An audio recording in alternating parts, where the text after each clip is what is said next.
No more 0 weeks. Okay. So every once in a while, I actually write some notes down rather than do this extemporaneously.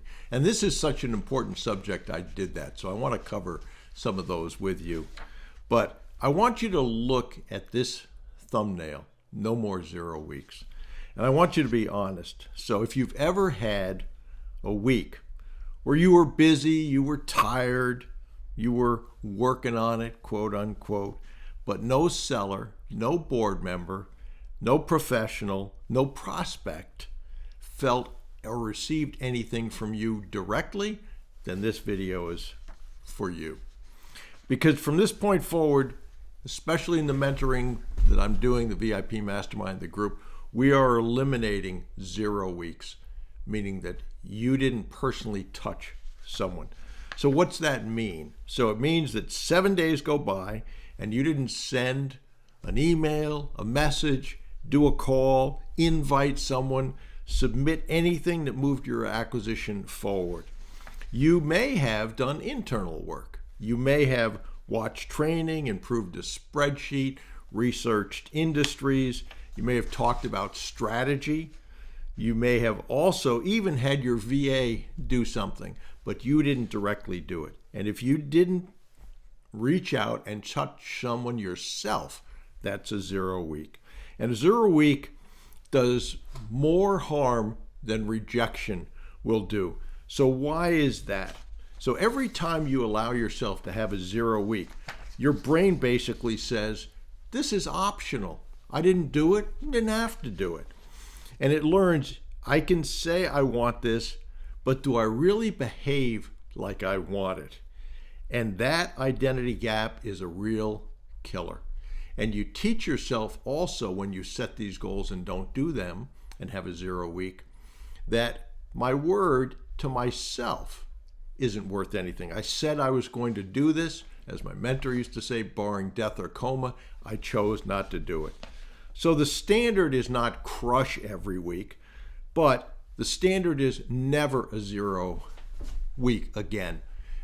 Initially, I say to a person that's done nothing, don't say if you're doing cold calls, I did nothing last week, so this week I'm going to do 1,000. That's too big a jump for most people. I don't care if you do one thing. I kind of care because it's going to take you a long time.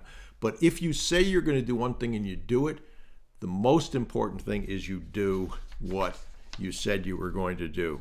So even when the work is insane, even when there's family that needs you, even when you're tired, even when you have a setback, on those weeks, you can reduce the numbers, but do not reduce them to 0.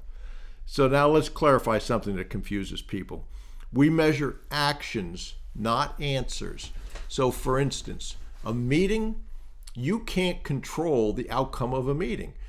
You can prepare for it, you can send an agenda, you can have all the reasons thought out why the meeting should be successful, but you can't control, you can influence, but you can't control that it's going to be yes. So these things are 100% you can make them happen, barring death or coma. So sellers ghost people, professionals delay, banks move slowly, banks decide yes and then no, board candidates take time, that's normal. But your job is to say the same actions, external commitments. So that means something has to touch another person connected to a deal. So let me give you some examples. Send 10 letters to sellers. Send 20 LinkedIn messages to candidates. Make 10 follow-up calls. Email 5 law firms and request a call or a meeting with them. Send 10 financial requests to brokers or sellers. Send meeting invites to 5 people and propose 3 time options. What does not count as an execution commitment? Internal work by itself. Reading, planning, updating your LinkedIn profile, refining your website, researching, thinking. They're useful, they have to happen, but they are not external commitments that touch someone. So here's another way to think about it. Meetings are outcomes. Requests for meetings are execution. So if your commitment is have a meeting, that depends on someone else to say, I want to have a meeting and actually attend the meeting. If your commitment is send an invite, propose times, follow up twice, send an agenda, send a summary, that's yours. You can control that. So I want to give you a simple system that you can use immediately. Step 1, set your weekly floor. This is the minimum amount of external execution that you'll do every week. For some, that might be 10. I mentioned for some, it might be 1 to start. For others, it might be 25. For others, it might be 50. I have a mentee that does 80 letters a week and 200 follow-ups. Both of those things touch somebody else. But the floor is never 0 again. Step 2, write 3 execution commitments for the next 7 days.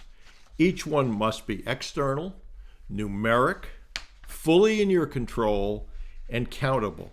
If you can't count it, it doesn't count. Step 3, attach a rule to protect it. Pick one simple personal rule, like no YouTube until daily touches are done. No social media until I send today's 5 messages. I do outreach first, then I do internal. Use Ivy Lee. Set the most important things that move the needle to priority and do them in order. If you have a day job, your boss is going to have a list for you as well. This is how you eliminate 0 weeks, though. Not with inspiration, not with structure. So here is my challenge to you. Right after this video, write down your weekly floor. How many of these things are you going to do each week? Then write your 3 execution commitments for the next 7 days. And if you want to accelerate this, if you're in one of my groups, send them to me by email. If you're not in one of my groups, a VIP Mastermind, I probably won't look at it, but who knows? Maybe send it to me. Maybe it's such a good example of what you did and how you did it that I'll use that. Because once you make it visible, you stop negotiating with yourself. No more 0 weeks, period. You do not need more knowledge. You need a standard. And that standard starts now with these lessons. If you are among the people who are concerned about the objections you're going to get, go over to brucewhipple.com. There is a take the free class button. That will give you a video course. It's free on the top 10 objections and what I found were the best experiential answers to that. So what are the 10 objections, which are the top objections that you'll hear from bankers, board members, acquisitions targets, etc.?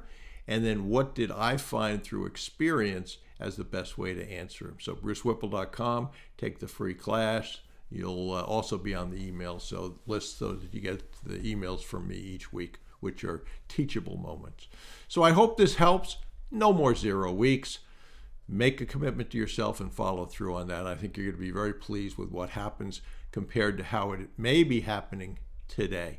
Nothing beats action and external. Most of the time, when someone's not motivated or they don't have enough deals or whatever, the problem is one thing, and that's the outreach needs to be changed and increased.